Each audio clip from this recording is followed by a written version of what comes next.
Everyone, আমি উত্তম sir সকলকে welcome জানাচ্ছি স্টাডি সাকসেস টিপস থেকে। এর আগের ক্লাসে আমি তোমাদের সামনে আলোচনা করেছিলাম তড়িৎ বিভব পর্যন্ত এবং তড়িৎ বিভবের যে মাত্রা রয়েছে সেই মাত্রা অবধি আমি এর আগের ক্লাসে করাইছিলাম। আজকে তার পরবর্তী অংশ থেকে শুরু করব। দেখো, তার পরবর্তী অংশ যেটা আছে, তাহলে তড়িৎ বিভবের যে এককগুলি আছে সেই তড়িৎ বিভবের এককগুলি জানতে হবে। তাহলে তড়িৎ বিভবের সিজিএস একক আর এসআই একক। তাহলে তড়িৎ বিভবের সিজিএস একক আর এসআই একক দুটা জিনিস। সিজিএস একক হলো state volt, state S T A T state volt V O L T state volt, এবং এসআই একক হলো ভোল্ট ভিওএলটি ভোল্ট। ভোল্ট মানে হচ্ছে ভি, এখানে ভি দিয়ে প্রকাশ করা হয় ভোল্ট, আর স্টেট ভোল্ট মানে স্টেট ভি, এইভাবে লেখা হয়। তাহলে দুটি একক, সিজিএস একক এবং এসআই একক। সিজিএস একক হলো স্টেট ভোল্ট এবং এসআই একক হলো ভোল্ট। তার পরবর্তী অংশ এইখান থেকে যদি দেখা যায়, এই দুটা স্টেট ভোল্ট এবং ভোল্ট এই দুটার মধ্যে সম্পর্ক কি, তাহলে 1 volt V O L T volt equal two কি হয়, 1/300 ইএসইউ 1/300 ইএসইউ বিভব। এইটা তাহলে দেখা গেল ভোল্ট এবং স্টেট ভোল্ট এর মধ্যে সম্পর্ক কি। ভোল্ট এবং স্টেট ভোল্ট এর মধ্যে সম্পর্ক হলো 1 ভোল্ট ইকুয়াল টু 1/300 ইএসইউ বিভব। এই পরে দেখো, ফিজিক্স এমনি এমনি পড়ানো হয় না, তোমাকে যদি নাম্বার পেতে হয় তাহলে অলরেডি কনসেপ্ট ক্লিয়ার রাখতে হবে। যে কোনো টপিক নিয়ে যে টপিকটা থাকবে সেই টপিকটা সম্বন্ধে তোমার ক্লিয়ার আইডিয়া থাকে। কারণ কি, এইখানে যা কিছু কোয়েশ্চেন হয় সব 1+2 2+1 বা 1+1+1। তাহলে কি একটা জানা জরুরি সবসময় যে জন টপিকটা নিয়ে আমরা পড়ব বা যে টপিকটা নিয়ে আমরা আলোচনা করব সেইটা সম্পর্কে ডিটেলসে জানতে হবে। তাহলে কি হবে না, তোমাদের যে কোনো কোয়েশ্চেন, সেটা শর্ট কোয়েশ্চেন হোক বা 2 নম্বরের কোয়েশ্চেন হোক, লেখার ক্ষেত্রে কি হবে না, সেটা তোমাদের সুবিধা হবে। যে কোনো ধরনের কোয়েশ্চেন এর অ্যান্সার তোমরা অ্যাটেন্ড করতে পারবে। ঠিক আছে, তাহলে দেখো এইখান থেকে একটি কোয়েশ্চেন আছে। কেমন কোয়েশ্চেনটি আছে, কোন বিন্দুর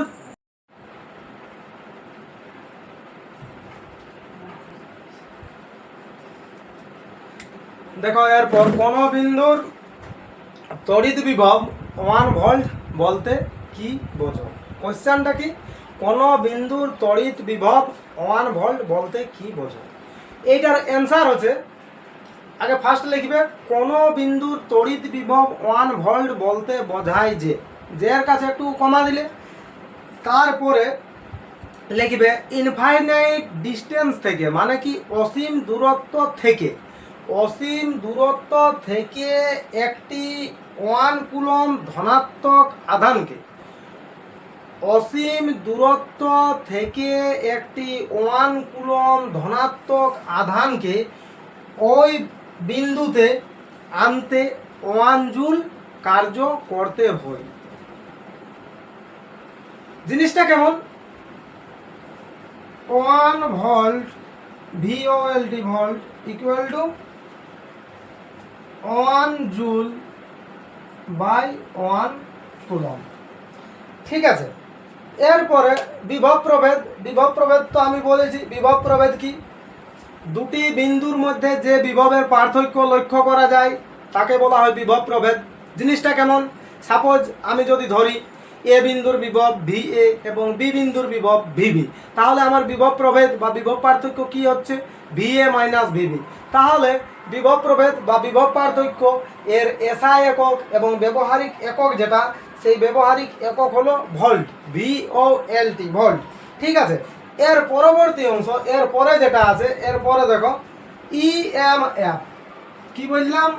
EMF এর ফুল ফর্ম হচ্ছে electro, ELECTR, electromotive, MOTIV, motive, electromotive force, FORCE, electromotive force. EMF এর পুরো নাম ইলেকট্রোমোটিভ ফোর্স। এর বাংলা তড়িৎ চালক বল। ইলেকট্রোমোটিভ ফোর্স এর বাংলা হলো তড়িৎ চালক বল। তাহলে তড়িৎ চালক বল কাকে বলে? যার প্রভাবে বা যে কারণে কি হয়, রাসায়নিক শক্তি তড়িৎ শক্তিতে রূপান্তরিত হয়। যার প্রভাবে বা যে কারণে বর্তনীর কোনো অংশে কি করে না, রাসায়নিক শক্তিটাকে তড়িৎ শক্তিতে রূপান্তরিত করে, রাসায়নিক শক্তিকে তড়িৎ শক্তিতে রূপান্তরিত করে যে বিভব প্রভেদ বা বিভব পার্থক্যের সৃষ্টি হয়, তাকেই বলা হয়ে থাকে EMF বা ইলেকট্রোমোটিভ ফোর্স, বা বাংলায় বলা হয়ে থাকে তড়িৎ চালক বল। ঠিক আছে, তড়িৎ চালক বলেরও এসআই একক এবং ব্যবহারিক একক হলো ভোল্ট, VOLT। এরপরে এইখান থেকে একটি কোয়েশ্চন আছে, কি যদি দেখা যায় সরল ভোল্টীয় কোষ এর তড়িৎ চালক বলের মান কত?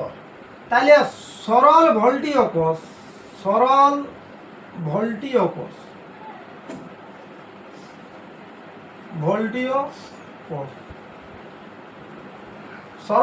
কোষের তড়িৎ চালক বলের মান কত?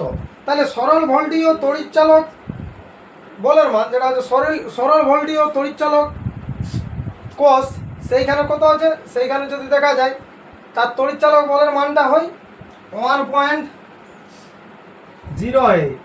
ঠিক আছে, এটা হলো সরল ভোল্টীয় কোষ। এই পরে যদি এইখান থেকে নির্জল কোষ বলে, যে একটি নির্জল কোষের তড়িৎ চালক বলের মান কত? নির্জল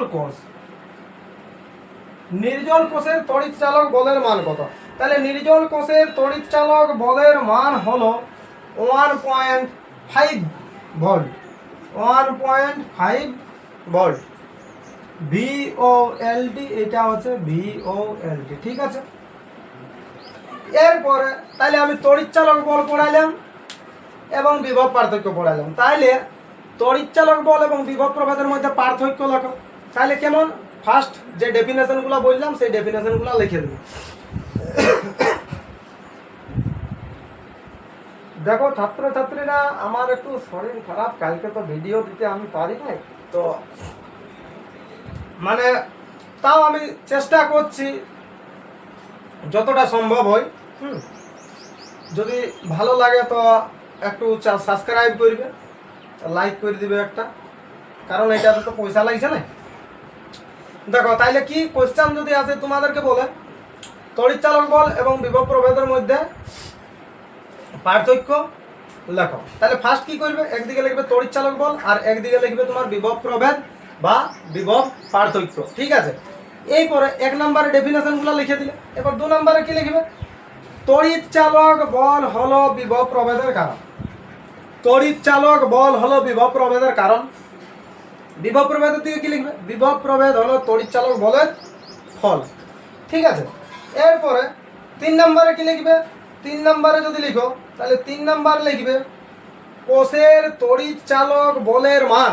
কোষের তড়িৎ চালক বলের মান বর্তনীর রোধ অর্থাৎ রেজিস্ট্যান্স এর উপর নির্ভর করে না। তাহলে কি হইল না, তড়িৎ চালক বলের যে মানটা আছে, কোষের তড়িৎ চালক বলের মান বর্তনীর রোধের উপর নির্ভর করে না।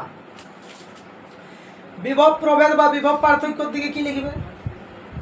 কোষের বিভব প্রভেদ বা বিভব পার্থক্য কি হয় না, বর্তনীর রোধ যেটা আছে রেজিস্ট্যান্সের উপর নির্ভর করে। আমি 3টা লিখতে বলছি, তার কারণ কি, ইন কেস যদি একটা ভুল হয় তাও 2 নাম্বার তোমরা পাবে। আর 2টা লিখলে কি হবে, 2টা যদি লিখো তাহলে একটা যদি ভুল যায় তাহলে তুমি 1 নাম্বার পাবে। এরপরে তোমরা জানো তড়িৎ প্রবাহ। তড়িৎ প্রবাহ কথাটা দেখেই বোঝা যাচ্ছে। তড়িৎ প্রবাহ মানে কি, যে ইলেকট্রন রয়েছে, ইলেকট্রনের নিরবিচ্ছিন্নভাবে প্রবাহ, তাই হচ্ছে তড়িৎ প্রবাহ। মানে তড়িৎচালক বলের প্রভাবে, তড়িৎচালক বলের প্রভাবে কোনো পরিবাহীর মধ্য দিয়ে, তড়িৎচালক বলের প্রভাবে কোনো পরিবাহীর মধ্য দিয়ে নিরবিচ্ছিন্নভাবে, নিরবিচ্ছিন্নভাবে কি হয় না, যে মুক্ত ইলেকট্রনগুলো আছে, ফ্রি ইলেকট্রন, মুক্ত ইলেকট্রনের প্রবাহকেই বলা হয়ে থাকে তড়িৎ প্রবাহ। আর এইখান থেকে আরেকটা জিনিস, যেটা প্রবাহ মাত্রা, প্রবাহ মাত্রা মানে হচ্ছে আই, তড়িৎ প্রবাহ মাত্রা। এই জিনিসটা একটি কোয়েশ্চেন, তড়িৎ প্রবাহ মাত্রা কি? তাহলে তড়িৎ প্রবাহ মাত্রা পরিবাহীর যে কোনো প্রস্থচ্ছেদের মধ্যে, এইরকম দেখো, এইরকম একটা যদি পরিবাহী হয়, এরকম এইটা যদি একটা পরিবাহী হয়, তাহলে পরিবাহীর যে কোনো প্রস্থচ্ছেদের মধ্য দিয়ে প্রতি সেকেন্ডে যে পরিমাণে ধনাত্মক আধান কি হবে না, যে পরিমাণে ধনাত্মক আধান প্রবাহিত হয়, মানে কি, যে পরিমাণে ধনাত্মক আধান যায়, প্রবাহ হয়, তাকেই বলা হয় প্রবাহ মাত্রা, তড়িৎ প্রবাহ মাত্রা আই।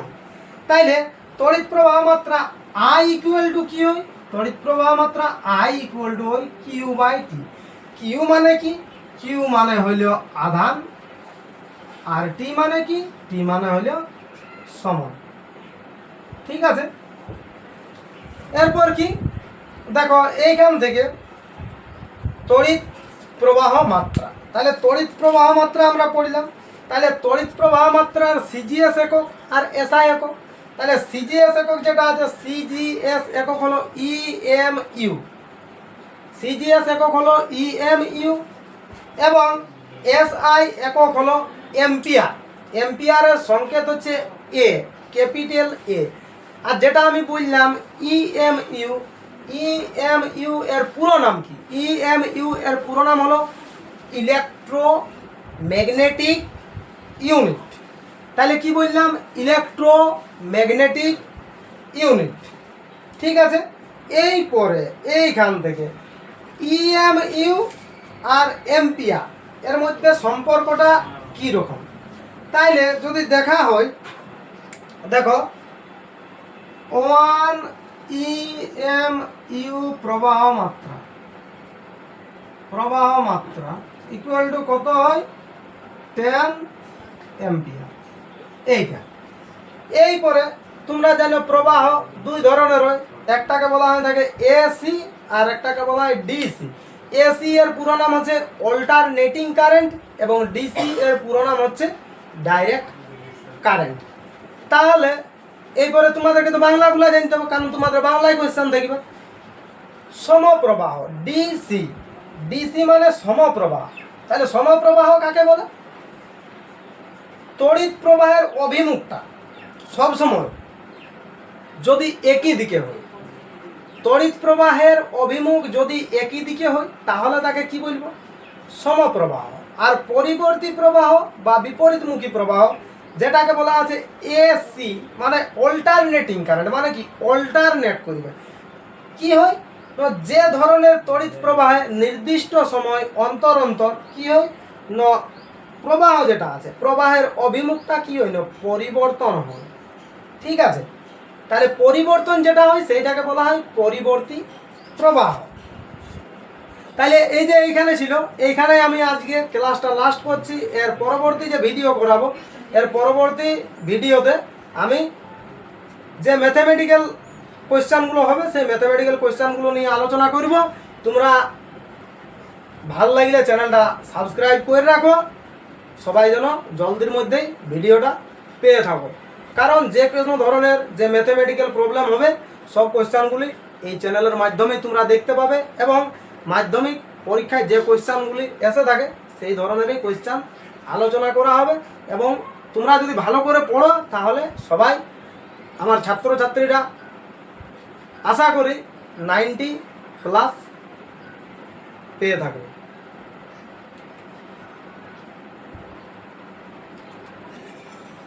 সন্ধ্যা হয়নি?